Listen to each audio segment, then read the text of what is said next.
العالمين الحمد لله رب العالمين والصلاة والسلام على رسوله محمد وآله وأصحابه أجمعين أما بعد فأعوذ بالله من الشيطان الرجيم اتبعوا ما أنزل إليكم من ربكم ولا تتبعوا من دونه أولياء قليلا ما تذكرون عن معاوية رضي الله تعالى عنه قال قال رسول الله صلى الله عليه وسلم من يرد الله به خيرا يفقهه في الدين۔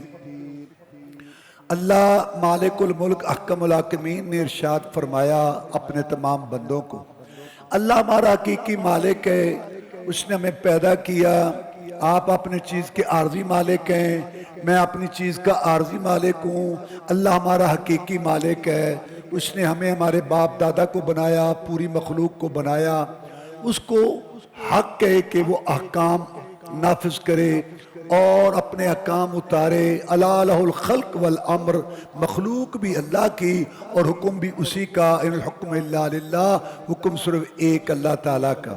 تو اللہ فرماتے ہیں پیروی کرو اس چیز کی جو اتارا گیا تمہاری طرف، تمہارے رب کی طرف سے، اللہ تعالیٰ کی طرف سے آنے والی بات کے علاوہ اور لوگوں کی باتوں کے پیچھے مت لگو۔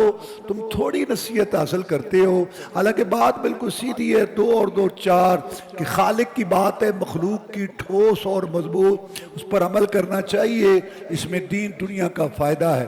لیکن شیطان کے بہکاوے میں آ کر ہمیشہ لوگوں نے اللہ کی طرف سے آنے والی بات کے مقابلہ میں باپ دادا سرداروں وڈیروں کا نعرہ لگایا۔ نوح علیہ السلام کا دور تھا، نوح علیہ السلام نے اللہ کی بات پیش کی، لوگوں نے کیا کہا؟ لا تذرن آلہتکم ولا تذرن ودا ولا سواعا ولا یغوث ویعوق ونسرا، جن کو ہمارے بڑے مانتے رہے، پوچھتے رہے، مشکل کو شہادت روا، ان کے احکام مانتے رہے، اسی پہ چلو۔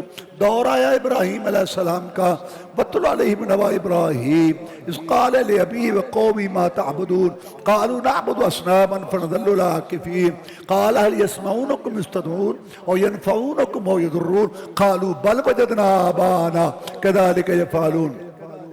ابراہیم علیہ السلام نے اللہ کی بات پیش کی، انہوں نے کہا ہم آپ کی بات نہیں مانیں گے، ہم تو اپنے باپ دادا کے طریقے پر چلیں گے۔ ابراہیم علیہ السلام نے پوچھا جن کو تم پوچھتے ہو، جن کو تمہارے باپ دادا پوچھتے، مشکل کو شہادت روا مانتے، جن کی باتوں کو تم دین سمجھتے ہو، کیا یہ تمہاری بات سنتے ہیں؟ نفع نقصان پہ قدرت رکھتے ہیں؟ انہوں نے یہ نہیں کہا کہ ہماری بات سنتے ہیں، نفع نقصان پہ قدرت رکھتے ہیں، انہوں نے کہا بل کے معنی ہوتا ہے اضراب عن الکلام الاول، وہ بات نہیں جو آپ کہہ رہے ہیں، ہماری اردو میں بھی استعمال ہے بلکہ، جو آپ کہہ رہے ہیں وہ نہیں بلکہ۔ تو انہوں نے کہا بل وجدنا آباءنا كذلك يفعلون، بلکہ ہم تو اس چیز کے پیچھے لگیں گے جو ہمارے باپ دادا نے کیا، اس پہ ہم نے پایا۔ آج کل کے کلمہ پڑھنے والے یہ جو ایک اللہ کے علاوہ دوسروں کو مشکل کو شہادت روا مانتے ہیں، بکرا کھینچے جا رہے ہیں، نظر و نیاز چڑھاتے ہیں اور ان سے جو ہے اپنے حاجات میں ان کو پکارتے ہیں، یہ سنتے ہیں، یہ دیکھتے ہیں، آگے سے مناظرے کرتے ہیں، کہتے 14 طبق روشن جو چاہیں سو کریں۔ ابراہیم علیہ السلام کی اولاد مشرک قوم، گھر گھر فیکٹریاں بنائی ہوئی تھی رب بنانے کی، انہوں نے یہ نہیں کہا کہ یہ سنتے دیکھتے ہیں، کلمہ شریف پڑھنے والوں کا یقین ہے کہ یہ دیکھتے اور سنتے ہیں۔ دور آیا یہود و نصارہ کا، ان کو اللہ تعالیٰ کی طرف سے موسیٰ علیہ السلام دوسرے انبیاء نے بات کی، انہوں نے کہا اتخذوا احبارهم ورهبانهم اربابا من دون اللہ، انہوں نے کہا ہم تو اپنے علماء اور مذہبی پیشواؤں کے پیچھے لگیں گے، جس کو وہ حلال سمجھتے تھے حلال سمجھیں گے، جس کو حرام سمجھتے تھے حرام۔ دور آیا اہل مکہ کا، وَإِذَا قِيلَ لَهُمُ اتَّبِعُوا مَا أَنزَلَ اللَّهُ قَالُوا بَلْ نَتَّبِعُ مَا أَلْفَيْنَا عَلَيْهِ آبَاءَنَا، کہ پیچھے لگو اس کے جو اللہ نے اتارا۔ انہوں نے کہا ہم تو باپ دادا کے پیچھے چلیں گے۔ تو اللہ کی بات ماننی چاہیے جو اللہ کی طرف سے آئے، باپ دادا بڑوں مذہبی پیشواؤں ان کا احترام کرو، لیکن بات وہ جو اللہ کی طرف سے آئی، اللہ تعالیٰ کی طرف سے جو آئی بات وہ ہدایت ہے، اس کو سیکھنا خوش نصیبی ہے۔ امیر المومنین مسلمانوں کے نامور سپہ سالار، سب سے پہلے بحری بیڑا بنانے والے، رومی غنڈوں کے لیے موت کا پیغام، کاتب وحی، مومنوں کے ماموں